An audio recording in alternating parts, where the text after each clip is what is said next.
Students are reporting 4 days a week. We only have 1 day as distance learning.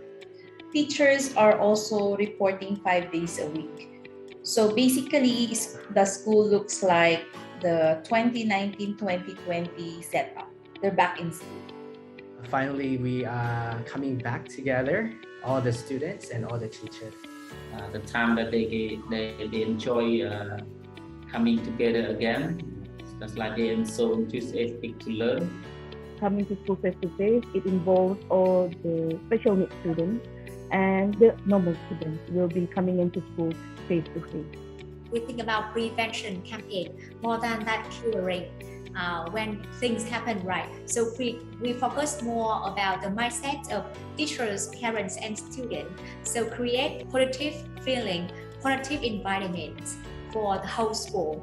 So of course, we have to make sure that the ratio of the students and the classroom is qualified for the requirement of the Ministry of Health and the Ministry of the Education. The class schedule and the break schedule.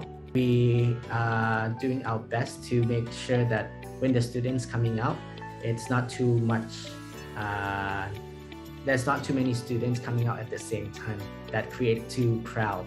In terms of classes, we ensure the timetable is flexible. So we have online teaching and learning.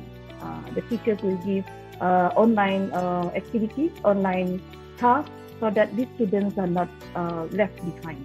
All the monitoring and making sure the students and teachers are doing their work. Yeah, we monitor it physically.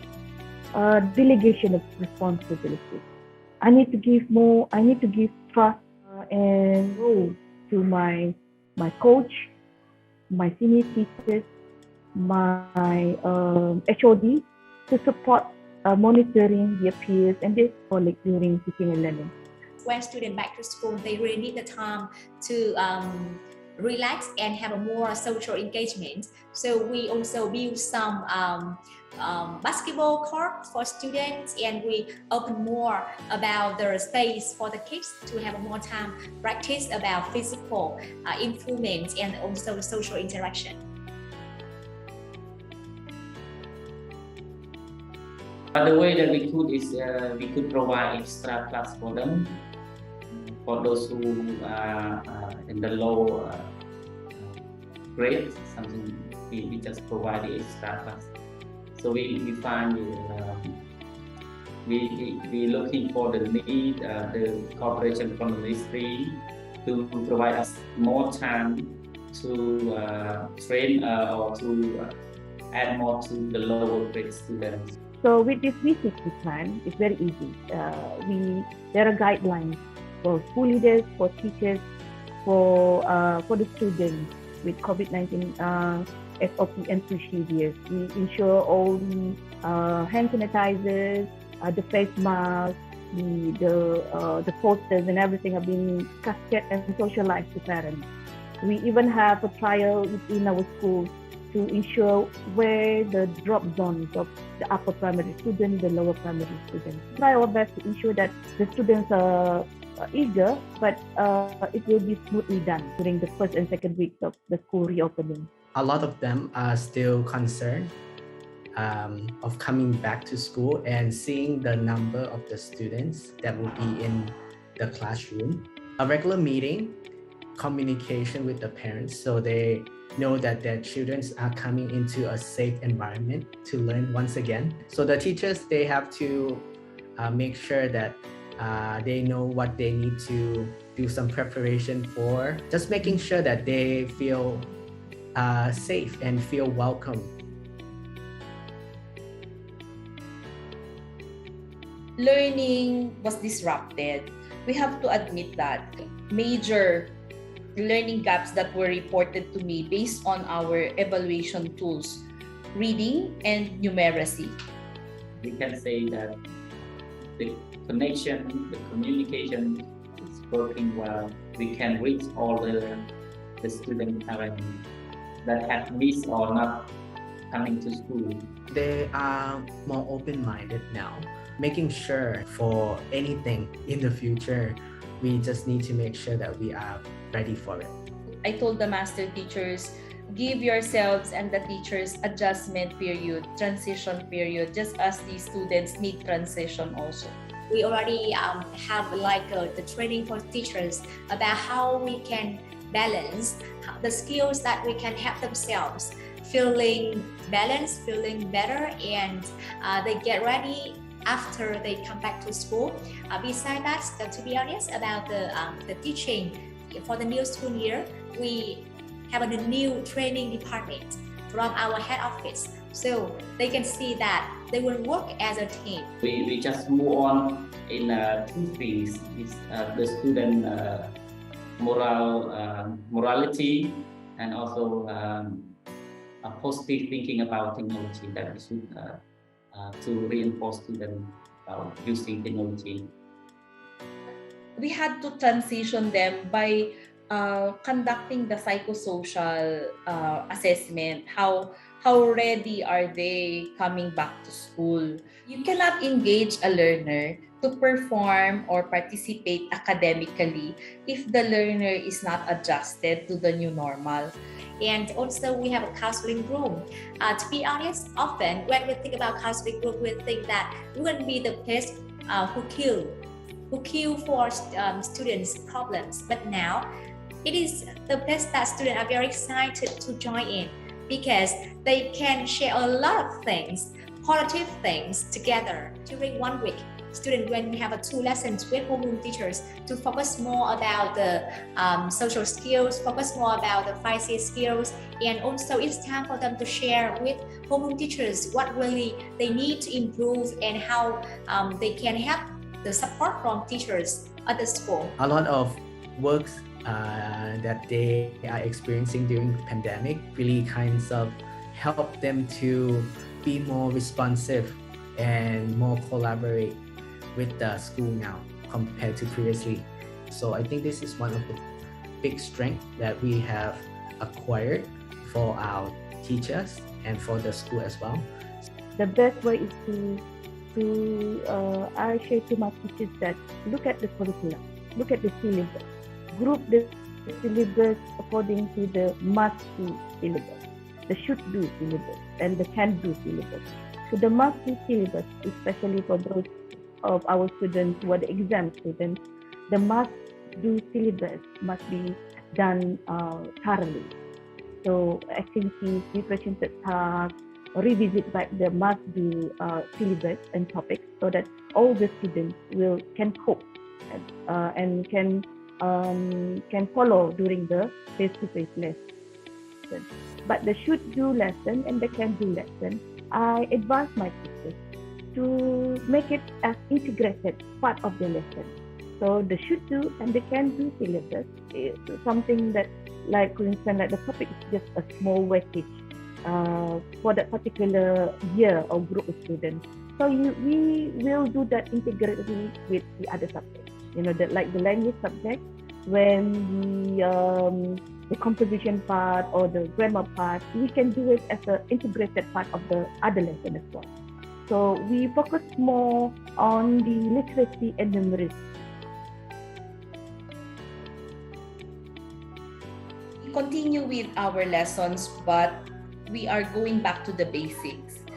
I already instructed teachers not to move the lessons so fast if there are some learners who cannot cope with the competencies. You see, there's a very, very big gap created by these 2 years. So what we're doing is we are assessing the baseline, or we are assessing what they know for now. Every lesson they will have a compulsory time, 15 minutes to listen to students' feedback, because they can together see 1 week past what they do and what they need to improve. Increase the possibility of PLC, professional learning community, so that they will have a time to discuss about student problem, solving some challenge in the school, in the specific class or specific student. So they will bring the problem to the table and then we discuss together how we can deal with the problem. But because of the pandemic, they got used to doing the slideshows and all the lessons for each of their learning materials.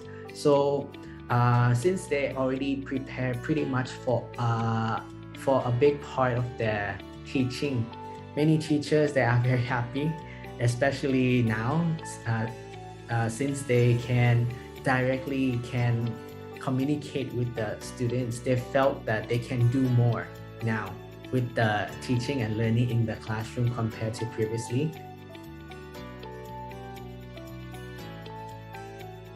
And also for the learning, we apply blended learning for students. They can stay at home and have online classes with teachers, because you imagine that in our school we won't have a projector for each class, and also we bring to the classroom with the teacher's laptop, and they will have a very strong Wi-Fi internet to make sure that they carry out blended learning. Not just for a student with COVID, also for students, they got something that they need to stay at home. Individualized instruction.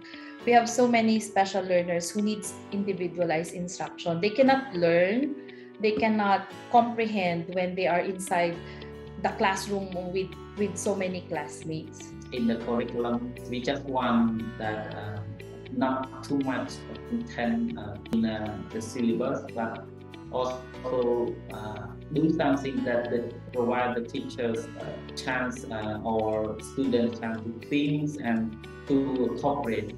It's not just about the content learning, but also the real world challenge applied in the 21st century skill.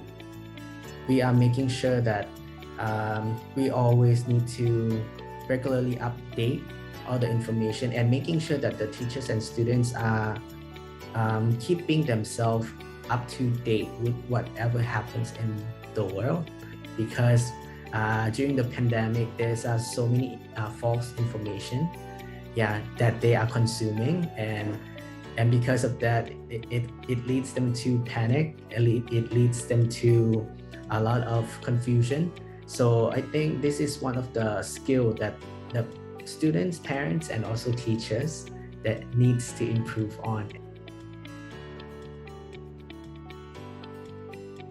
Digital literacy competency, so that with times like this, when everything is online, everything must be kept nicely and a way forward. The next action must be done accordingly, so that to help the students, the school progress, the teacher performance, the school itself, and my young children. So those are the things that I'm trying to strengthen myself with. So we know that the technology helps us a lot in communication, in transferring information. So everyone, the leader of the school, have to make sure that they are using in the right way. We are making sure that we always need to regularly update all the information and making sure that the teachers and students are keeping themselves up to date with whatever happens in the world and in the news and everything. But of course, they have to making sure that all the things that they are receiving are well clarified and well referenced. So basically, I am no longer just a plain school head, but I have to take on the role of a counselor. You have to reach out because you can no longer treat them only on professional terms. You have to reach out to them on personal matters as well, as long as they allow you to do so. The world is changing very fast, and we just worry that how we can prepare themselves first as a model, as the person who lead the school, who lead a very young generation of the country and of the world, to prepare them for the future. So I do think that the community of educators, we still need to work together, sharing with each other. We need to see each other more often to know that what would be the best way.